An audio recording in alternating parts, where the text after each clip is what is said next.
नमस्कार, स्वागत है आपका राजीव टाइम्स की स्पेशल सीरीज बिहार फाइल्स में। मैं हूं अनिकेत दीक्षित और आप इस पूरे हफ्ते देखेंगे बिहार विधानसभा 2025 की गहराई में उतरकर एक रिपोर्ट, जहां वोट की ताकत से चुने गए नेता लेकिन उनके पीछे छिपी सच्चाई आपको चौंका देगी। आज की रिपोर्ट में हम खोलेंगे उन विधायकों की फाइल है जो विधानसभा में बैठकर कानून बनाएंगे लेकिन खुद कानून तोड़ने के आरोपों से घिरे हैं। क्या बिहार की राजनीति अब अपराध का अड्डा बन जाएगी? क्या करोड़पति विधायक आम आदमी की आवाज सुनेंगे? और शिक्षा का अभाव विधानसभा की बहस को कितना नीचे गिराएगा? चलिए शुरू करते हैं इस चौंकाने वाली जांच से, क्योंकि बिहार फाइल सिर्फ एक खबर नहीं, आपके भविष्य की चेतावनी है। चुनाव जीतना आसान नहीं, लेकिन जीतने के बाद की सच्चाई और भी कड़वी है।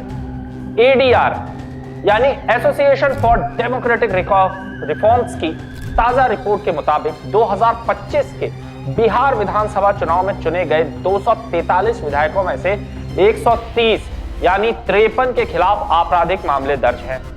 जी हां, आधे से ज्यादा। और ये कोई छोटे मोटे मामले नहीं।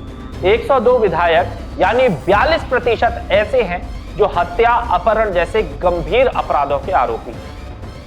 सोचिए, ये वही लोग हैं जो बिहार की जनता का प्रतिनिधित्व करेंगे। 2020 की तुलना में थोड़ा सुधार हुआ है। तब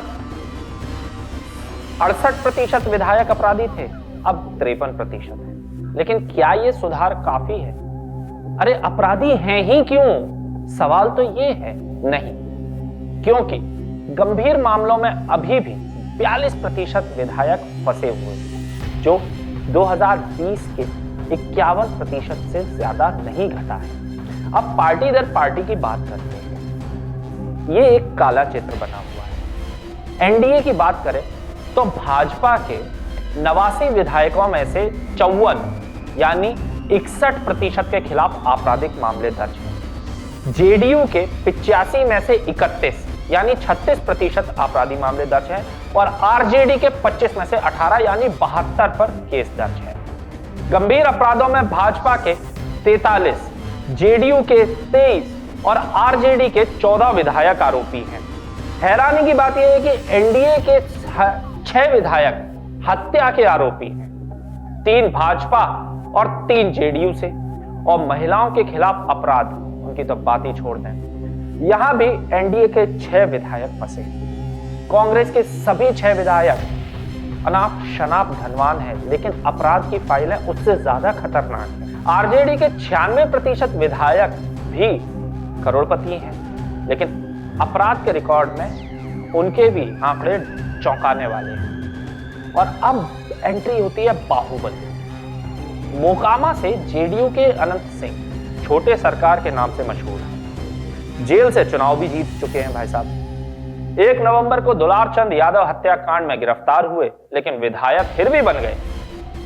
कुचायकोट से जेडीयू के अमरिंदर पांडे 14 आपराधिक मामलों में फंसे हैं, जिनमें 4 हत्या और 4 हत्या के प्रयास हैं। चेतन आनंद और ओसामा शहाब जैसे बाहुबलियों के रिश्तेदार भी अब विधानसभा पहुंच चुके हैं। लेकिन सबसे बड़ी गड़बड़ी दिखती है रिपोर्टिंग में। एडीआर और द हिंदू की रिपोर्ट कहती है अमरिंदर पांडे पर सिर्फ एक गंभीर मामला है, लेकिन myNeta.info के मुताबिक 8 हत्या से जुड़े आरोप हैं। इसी तरह साहिबगंज से भाजपा के राजू कुमार सिंह पर 10 मामले। एडीआर कहता है 0 गंभीर मामले, लेकिन myNeta में जबरन वसूली का गंभीर केस उनके नाम पर भी है। क्या सिस्टम छिपा रहा है सच्चाई?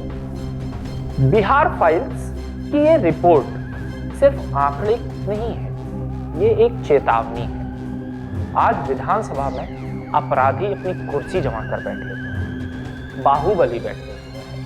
कल ये आपके दरवाजे पर दस्तक देगा, कल ये आपकी जगह छीनेगा, कल ये आपके घर पर कब्जा करेगा। क्या बिहार सुरक्षित है जब उसके नेता ही खुद खतरा बन के घूम रहे हैं? क्या आपका वोट अपराध को बढ़ावा देगा? सोचिएगा जरा, क्योंकि अगर ये जारी रहा तो बिहार का भविष्य अंधकार में डूब जाएगा। मैं अनिकेत दीक्षित राजीव टाइम्स के साथ कल फिर मिलूंगा बिहार फाइल्स के अगले एपिसोड में। तब तक के लिए सुरक्षित रहें, सतर्क रहें, राजीव टाइम्स के साथ जुड़े रहें। जय हिंद।